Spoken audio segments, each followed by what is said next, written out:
Fondikou Daouda est entré dans l'histoire du Cameroun malgré lui. Il est le symbole de la défense de son droit à avoir une carte nationale d'identité. Incarcéré pendant plus de mois à la prison de Fombot pour avoir saccagé le commissariat de cette ville en raison de la non-disponibilité de sa carte nationale d'identité, il vient d'être remis en liberté mais au prix d'énormes sacrifices. Libéré après le paiement de la caution de 200 000 francs CFA exigée à la suite de la signature de l'ordonnance de la liberté provisoire, il va retrouver une maison quasi vide. Sa dulcinée qui s'était pourtant battu corps et âme pour sa mise en liberté a malheureusement perdu la vie le dimanche 6 novembre 2022 des suites d'un accouchement difficile. Il faut dire que son incarcération avait créé un tollé général sur la toile et dans les médias, remettant sur la table le sempiternel problème de la délivrance de la carte nationale d'identité. C'est donc un Fondikou Daouda heureux d'être libre qui a regagné son domicile mais brisé par le décès de sa compagne. Enceinte, cette dernière est tombée en dépression et a rendu l'âme en donnant la vie à Douala, laissant derrière elle un bébé de quelques jours. D'après certaines indiscrétions, sa liberté, il la devrait aux membres de la société civile qui auraient entrepris des démarches dans ce sens. Dans un post d'Anne Féconte-Noah sur Facebook, l'on a appris que l'honorable Nourane Fotsing du PCRN aurait fait le déplacement pour Fombot afin de s'acquitter de la caution de 200 000 francs CFA fixée par le tribunal avant la signature de l'ordonnance sur la liberté provisoire. Avec l'incarcération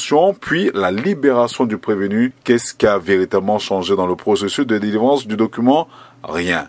Bien au contraire, de nombreux Camerounais se retrouvent toujours sans le précieux sésame. C'est plus facile d'obtenir le passeport, qui est un titre de voyage. Pourquoi le processus d'obtention d'une carte nationale d'identité est si chaotique? Pourquoi les autorités en charge de ce dossier ne pourraient-ils pas prendre des dispositions idoines pour simplifier ce processus? Des questions se bousculent. D'ailleurs, c'est quoi une carte nationale d'identité? Selon l'encyclopédie Wikipédia, une carte d'identité, parfois dénommée carte nationale d'identité, carte d'identité nationale au cas d'identification selon le pays, est un document officiel qui permet à une personne physique de prouver son identité. En clair, comme le souligne le dictionnaire Larousse, c'est un document officiel permettant d'attester l'identité d'une personne, qu'elle est de la nationalité de l'État qui l'émet. La carte d'identité s'apparente donc à ce document qui devrait faire foi lors des démarches administratives ou commerciales, qu'il s'agisse de la délivrance d'une fiche d'état civil, de l'ouverture d'un compte bancaire ou de la justification de l'identité lors d'un examen ou d'un concours. Son rôle a d'ailleurs été accru du fait de sa reconnaissance par les conventions internationales comme document transfrontalier au même titre que le passeport. Pour tous les voyages à destination des pays de la communauté économique et monétaire de l'Afrique centrale, plus besoin de passeport, encore moins de visa. Donc, il est indéniable que la carte nationale d'identité est un document très important pour le citoyen lambda, car il contient des éléments, voire des informations nécessaires à son identification. Alors, si tel est le cas, pourquoi le récépissé délivré au moment de sa demande expire-t-il?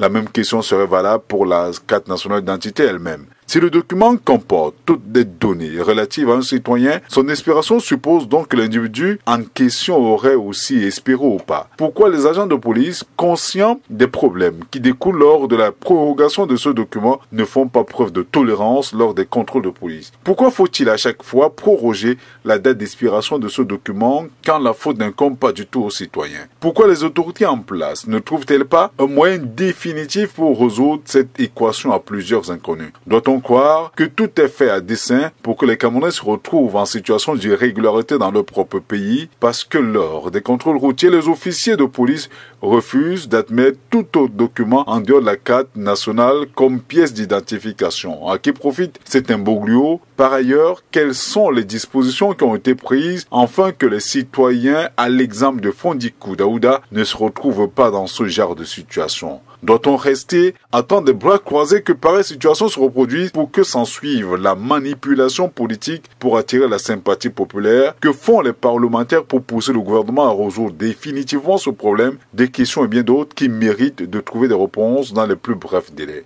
L'on se souvient pourtant qu'en 2016, l'opinion publique était enthousiaste avec la refonte totale du système d'identification et la modernisation de la procédure en matière d'acquisition de la carte nationale d'identité qui avait été annoncée. Dans le même temps, une nouvelle carte, dite biométrique, faisait son apparition. Ces innovations qui présageaient un futur reluisant et à la pointe, comme dans plusieurs autres États, tendent à n'être que de simples vues de l'esprit. Car des années après, le constat d'une régression est général. En attendant donc l'arrivée du précieux sésame, certains Camerounais ont décidé de se faire justice eux-mêmes, alors que d'autres mènent des campagnes de revendication sur les réseaux sociaux. À côté de cela, les défaitistes préfèrent, eux, se contenter des cachets de prolongation des récépissés, le regard, une fois de plus, rivé vers les autorités en charge de l'attribution de ces CN.